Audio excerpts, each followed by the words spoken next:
आज माँ सिद्धिदात्री की आराधना का दिन है। 9 दिन आपने जो पूजन किया, साधना की, उस साधना के सिद्धि का दिन आज माँ सिद्धिदात्री के रूप में आपको सिद्धि प्रदान करेंगी।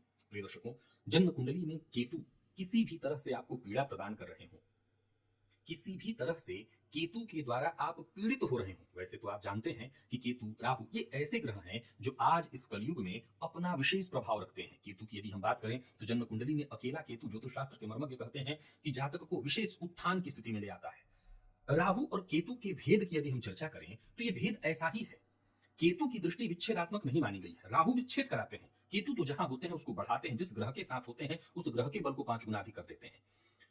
केतु जन्म कुंडली में यदि अकेले होकर के नवम में हो, द्वादश में हो, तो ये जातकों को विशेष रूप से धार्मिक विचार प्रदान करते हैं। ऐसे केतु जातक को धर्म से जुड़े रहने के लिए जातक को प्रेरित करते हैं। तो वहीं द्वितीय और अष्टम के केतु जातक को आकस्मिक धन प्रदान कराने वाले होते हैं। परंतु वहीं षष्ठ में केतु है तो मैं जातक को सदैव सावधान कर दिया करता हूं कि ऐसे जातकों के जीवन काल में आकस्मिक घटनाएं तो घटित होती ही हैं। स्वास्थ्य को लेकर के बहुत सचेत रहना चाहिए, क्योंकि ऐसे जातकों को दीर्घकालिक रोग, क्योंकि रोग समस्या क्या होती है कि डॉक्टरों की वो पकड़ में नहीं आता। फलतः एक बार ऐसे जातकों को स्वास्थ्य से संबंधित यदि कोई परेशानी हो जाए तो वो लंबे समय तक चलने वाला बन जाता है। तो केतु को लेकर के थोड़ी चिंता भी होती है। अब आप अपनी जन्म कुंडली को खोलिए और देखिए केतु कहां बैठे हैं, किस ग्रह के साथ है। प्रिय दर्शकों, ये केतु सबसे ज्यादा परेशानी में तब जातक को डालते हैं जब वो चंद्रमा के साथ हो जाते हैं। चंद्रमा के साथ बैठे केतु जातक को पूरा जीवन अनवरत जातक एक अज्ञात भय से भयभीत होने लगता है। यानी वो ऐसी ऐसी कल्पनाएं करने लगता है जिसकी अगर देखा जाए तो आवश्यकता नहीं है, फिर भी वो उसकी कल्पना करता है और करके उससे डरता है। तो केतु की एक सबसे बड़ी समस्या तो ये है, और केतु का सबसे सरल उपाय है क्या? तो आज माँ की आराधना करिए, माँ महागौरी की आराधना करिए, और एक विशेष उपाय भी करिए कि काले कुत्ते को रोटी के ऊपर सरसों तेल की कुछ बूंदे डाल करके उसे कुत्ते को आज खिलाइए, काले कुत्ते को। अब ध्यान रखिए कि कुत्ता अगर नहीं खाता है तो उसमें कुछ और ऐसी चीज लगा दीजिए जिससे उसकी दिलचस्पी उस चीज में बढ़ जाए, पर खाए वो जरूर। जीवन में यदि आप सफलता चाहते हैं, प्रसन्नता चाहते हैं, ऊंचाई की प्राप्ति चाहते हैं और केतु जन्य पीड़ा से मुक्ति चाहते हैं, तो एक और ऐसा प्रयोग आपको बताने जा रहा हूं जो जरूर करिए और आज करना चाहिए। झंडा। प्रिय दर्शकों, केतु झंडे का प्रतीक है। केतु झंडा उत्थान का प्रतीक है। आपको मैं बता दूं कि जीवन में उत्थान के लिए, प्रसन्नता के लिए आपको एक काम करना चाहिए। आज नवरात्रि के अंतिम दिन आप रंग बिरंगा, केतु का रंग क्या है? रंग बिरंगा, कई रंगों को मिलाकर के। तो आप चित्र विचित्र, शास्त्र कहता है चित्र विचित्र रंगों वाला है केतु। तो आप एक काम करिए कि देवी के मंदिर में जाकर के झंडा दान करिए। और कैसा दान करिए? झंडा लगाइए। कैसा झंडा? तो उसमें सभी ग्रहों का रंग मिला दीजिए, सफेद भी, लाल भी, पीला भी, हरा भी, काला भी, सभी रंगों के मिश्रण से एक झंडा तैयार कराइए और ये झंडा देवी के मंदिर में जाकर के दान करिए। इससे केतु के लिए भी हो जाएगा और बाकी के सभी ग्रहों के लिए भी हो जाएगा।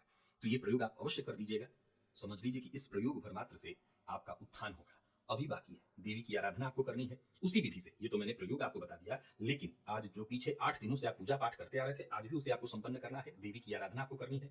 और आराधना वैसे ही आपके पास जो सामग्री उपलब्ध है, चाहे वो पंचोपचार की सामग्री हो, षोडशोपचार या दसोपचार, राजोपचार, जो आपके पास विकल्प उपलब्ध हो, माँ की आराधना करिए। माँ के आराधना के उपरांत माँ को बिजौरा नींबू का रस अर्घ्य स्वरूप प्रदान करिए। ये बिजौरा नींबू आसानी से तो नहीं मिल पाता, कई बार लोग ये शिकायत करते हैं कि मुझे आसानी से नहीं मिल पा रहा है, ढूंढेंगे तो मिल जाएगा।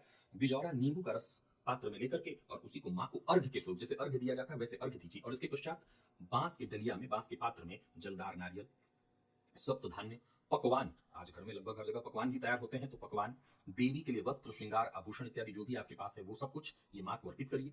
9 कन्याओं को भोजन कराइए, यथाशक्ति उन्हें भी दान दीजिए, उनसे आशीर्वाद लीजिए। ब्राह्मण को दान दीजिए, उनसे भी आशीर्वाद लीजिए। देवी पर अर्पित जो भी पैसा है, जो भी सामग्री इत्यादि आपने अर्पित की है, सब ब्राह्मण को दे दीजिए। और उनको देने के पश्चात ब्राह्मण से उसमें से जो भी सौभाग्य की सामग्रियां हैं, विशेष करके महिलाओं के लिए कहना चाहता हूं, वो सौभाग्य की सामग्रियां जो हैं, वस्तुएं, वो लेकर के अपने पास रख लें। 9 दिनों तक जो कलश रखा जाता है, उस कलश के नीचे जयंती निकल आती है, उस जयंती को अपने आज कान पर लगाना चाहिए। उसमें भी एक विशेष जयंती प्राप्त होती है, सफेद रंग की जयंती। प्रिय दर्शकों, इस सफेद जयंती, जयंती मतलब शब्द जो जौ निकलता है उसकी मैं बात कर रहा हूं, ये देवी का स्वरूप माना गया है, जयंती मंगला काली। तो वो जो जयंती सफेद रंग वाली होती है वो बड़ा बड़ा ही श्रेष्ठ उसको माना गया है। जैसे दुर्गा, सामान्य दुर्गा तो आपको मिलता है, लेकिन कभी कभी दुर्गाओं में एक सफेद दुर्गा निकल आता है, तो वो बहुत रेयर, बहुत श्रेष्ठ हो जाता है। नारियल, हमेशा सामान्य नारियल मिलता है, लेकिन उसमें से एक आंख वाला एकाक्षी नारियल निकल आता है, बड़ा श्रेष्ठ उसको माना गया। जैसे रुद्राक्ष बहुत उपलब्ध है, लेकिन एक मुखी निकला है, वैसे ही ये जो जयंती है उसमें एक सफेद जयंती निकल आती है। अगर वो निकली हुई है तो एक बार देख लीजिए। ब्राह्मण से उसको अपने पास आशीर्वाद स्वरूप, विशेष करके महिलाओं को कहूंगा, आंचल में, उस साक्षात माँ लक्ष्मी का स्वरूप उनको माना गया है, आंचल में अपने ले लें और घर में जहां भी आप धन इत्यादि रखते हो वहां पर रख दीजिए। वो सूख जाएगा, कोई फर्क नहीं पड़ता, पर उसको वहां पर पड़े रहने दीजिए। माँ लक्ष्मी की कृपा बनी रहेगी, धन धान्य से पूरा घर भरा रहेगा इस प्रयोग से। तो ये जरूर करिएगा। तो आज जितनी भी चीजें आपको मैंने कही है वो सब करिए, केतु को ठीक करने का उपाय मैंने बताया है वो भी करिए, और बाकी की चीजें जो मैंने आपको बताई है वो भी करिए। वर्ष भर में यही तो एक मौका मिलता है जहां माँ की आराधना करके। प्रिय दर्शकों, एक और विचारणीय तथ्य है। बीते दिनों मैंने कई और सारे प्रयोग बताए, आपको नारियल का भी प्रयोग बताया। देखिए, एक बात को समझना बहुत आवश्यक है। हम गृहस्थ आश्रमी हैं। हम गृहस्थ आश्रमियों को हर दिन जूझना है, हर दिन जूझना है। हमारे लिए हर एक दिन नई एक परीक्षा है। अब ये जितने भी उपाय आपको बताता हूं मैं तो उम्मीद रखता हूं आप सभी करिए। सवाल ये उठता है कि सभी उपाय या क्या इसी उद्देश्य से करें कि मां लक्ष्मी की कृपा बनी रहे। देखिए, एक सामान्य परिस्थिति में देखें तो एक सामान्य जन को धन ही चाहिए होगा। आमतौर पर जब तक धन की कमी है हम यही सोचते हैं कि धन आ जाए तो हमारी सारी समस्याएं दूर हो जाएंगी। हालांकि असल में ऐसा है नहीं, क्योंकि जिनके पास है वो जानते हैं कि धन आने से समस्या दूर नहीं होती है।